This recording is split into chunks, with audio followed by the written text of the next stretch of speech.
মিষ্টি জিনিস শরীরের জন্য অনেক বেশি ক্ষতি হওয়া জানা সত্ত্বেও মানুষের মিষ্টি জিনিসের প্রতি কেমন জানি একটা দুর্বলতা কাজ করে।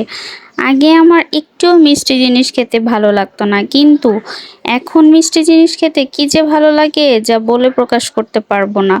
তাই প্রায় মাঝে মাঝেই মিষ্টি কিছু আইটেম আমি ঘরেই বানিয়ে ফেলি।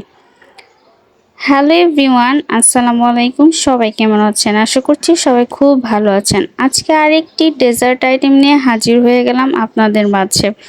আজকে যে রেসিপিটা করে দেখাবো সেটাকে আমরা জিরা সেমাই বলে থাকি। এই যে দেখছেন আমি টেলে নিচ্ছি সেমাইটা। আপনারা এই সেমাইটাকে কে কী নামে বলেন আমার কমেন্টে জানাবেন। আমরা এটাকে জিরা সেমাই বলি। তো এইটা বিভিন্ন স্টোরে বলেন বা বাইরে ভ্যানে বলেন, যে কোনো জায়গায় এই প্যাকেট জাতীয় এই সেমাইটা পাওয়া যায়। খুব ঝটপট ইচ্ছে হলে এটা বানিয়ে খেয়ে ফেলতে পারবেন। প্যাকেট করা থাকে, তাই কোনো ঝামেলা নেই। জাস্ট একটু টেলে দুধের সাহায্যে আপনারা এটা বানিয়ে নিতে পারবেন। তো আজকে আমি তাই করে নিচ্ছি। তো প্রথমে আমি দুধটাকে একটুখানি জাল করে নিচ্ছি, আর এটাকে আমি একটু অনবরত নাড়ছি কম আঁচ দিয়ে, যাতে সরটা না আসে এবং বলক উঠে এটা পড়ে না যায়। তো অনেকক্ষণ জাল করার পর দেখেন আমার দুধটা কিন্তু অনেকখানি ঘন হয়ে এসেছে। তো এই পর্যায়ে আমি ভেজে নেওয়া যে সেমাইটা ছিল সেটা দিয়ে দিব।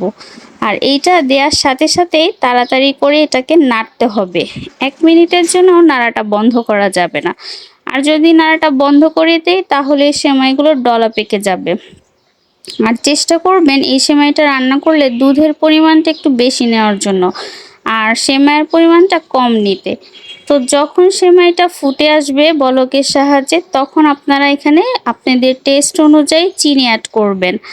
তো যদি আপনারা আগে চিনিটা অ্যাড করেন তাহলে সেমাইটা কিন্তু সিদ্ধ হবে না। তো আমার এই সেমাইটা দেখেন সুন্দর ফুলে উঠেছে।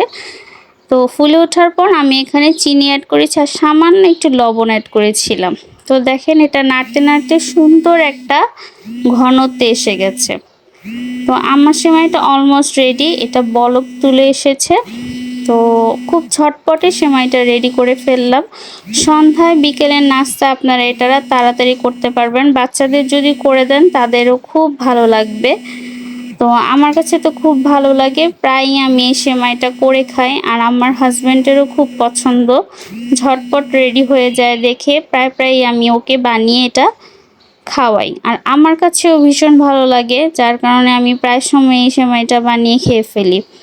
তো আপনারাও বাসায় এটা ট্রাই করবেন। যে কোনো ভ্যানে অথবা স্টোরে আপনারা জিরা সেমাই বললেই এটা পেয়ে যাবেন। তো আজকের রেসিপিটা কেমন লাগলো জানাবেন।